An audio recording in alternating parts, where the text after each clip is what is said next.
नमस्कार, DNP India में आपका स्वागत। मैं हूं आपके साथ राहुल चौधरी। देखिए, हमारे साथ इस समय मौजूद हैं वर्तमान सांसद और आरएलडी के राष्ट्रीय महासचिव मलूक नागर जी। इनसे बात करेंगे और जानेंगे कि 2 सीटों पर जो चुनाव लड़ा राष्ट्रीय लोकदल ने, उस तरह से क्या देखते हैं अब जब दोनों सीटों पर चुनाव जीत चुकी है राष्ट्रीय लोकदल।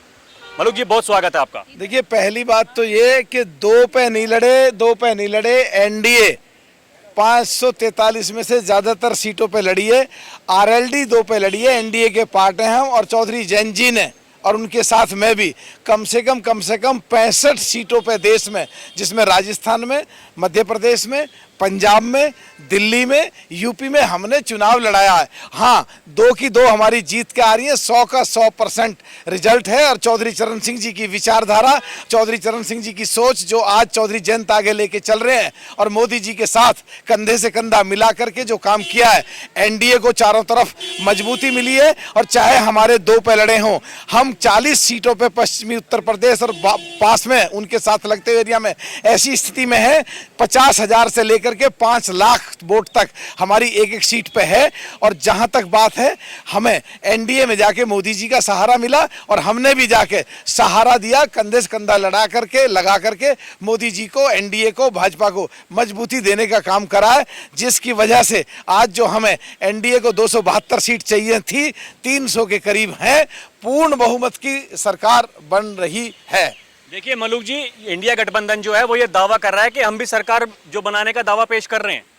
वो तो पिछले 15-20 साल से दावे करते हैं, चुनाव से पहले भी और चुनाव के बाद में भी। वो तो 295 अपनी बता रहे थे, 295 के बाद 330 के आसपास आकर के रुक गए हैं। और जो देश का संविधान है, और संविधान के दायरे में रह कर के जो संसद के द्वारा नियम और कानून बनते हैं, तो उसके हिसाब से देश के महामहिम राष्ट्रपति, जो सबसे बड़ी सिंगल पार्टी होती है, उसको बुलावा देते हैं। बीजेपी को बुलावा मिलेगा, लिस्ट सौंपेंगे, तो जिसको बुलावा मिलेगा सरकार वो बनाएगा। और पूर्ण बहुमत के लिए 272 की जगह 300 हमारे पास हैं। आपको ये नहीं लगता कि देखिए, जो जेडीयू के नीतीश कुमार जी हैं और जो टीडीपी से चंद्रबाबू नायडू हैं, कुछ ना कुछ अगर इंडिया गठबंधन उन्हें कुछ मौका देगा तो वो उधर जा सकते हैं?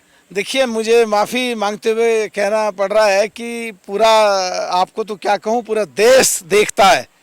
जब पटना में रैली हुई और जो इज्जत नीतीश जी ने मोदी जी को दी, वो पूरे देश ने देखा। और साउथ इंडिया में जब मोदी जी गए, तो बड़ी कुर्सी अपने आप ना बैठ के मोदी जी सामान्य कुर्सी पे बैठे, और बड़ी कुर्सी पे चंद्रबाबू नायडू का हाथ पकड़ के और जबरदस्ती उस पे बैठाया। तो जो उनकी केमिस्ट्री है, जो उनकी बॉडी लैंग्वेज है, जो उनके संबंध है, उससे बिल्कुल साफ है वो लोग एनडीए के साथ चुनाव लड़े हैं, एनडीए के साथ हैं और एनडीए के साथ रहेंगे। और कांग्रेस, सो कॉल्ड इंडिया गठबंधन के लोग ये कन्फ्यूजन और बदनाम करने की साजिश रचते ही रहते हैं। उसी के तहत ये अफवाह चलाई जा रही है। कुछ नहीं है, कोई लेना देना नहीं है इनमें। देखिए, पश्चिमी यूपी के लोगों के पास में कल रात में गया था, जब सांगवान जी वहाँ से चुनाव जीते थे, तो समर्थक हैं जो आपके, वो ये कह रहे हैं कि अगर हमें 10 सीटें दी जाती, हम 10 के 10 पर चुनाव जीत के दिखा देते।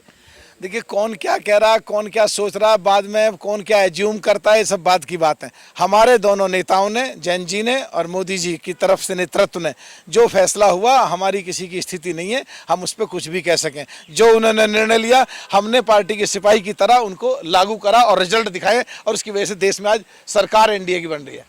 चलिए, देखिए, बहुत बहुत धन्यवाद हमसे बात करने के लिए। ये मलूक नागर जी थे, राष्ट्रीय महासचिव राष्ट्रीय लोकदल से। आपको बता दें कि जो चुनाव जीता राष्ट्रीय लोकदल ने, उसके ठीक बाद यहाँ पर आज एनडीए की बैठक होने वाली है, जिसके बाद में ये तय किया जाएगा कि कौन किसको किस तरीके से मंत्रिमंडल में शामिल किया जाएगा। अभी के लिए इतना ही। आप देखते रहें डीएनपी इंडिया। नमस्कार।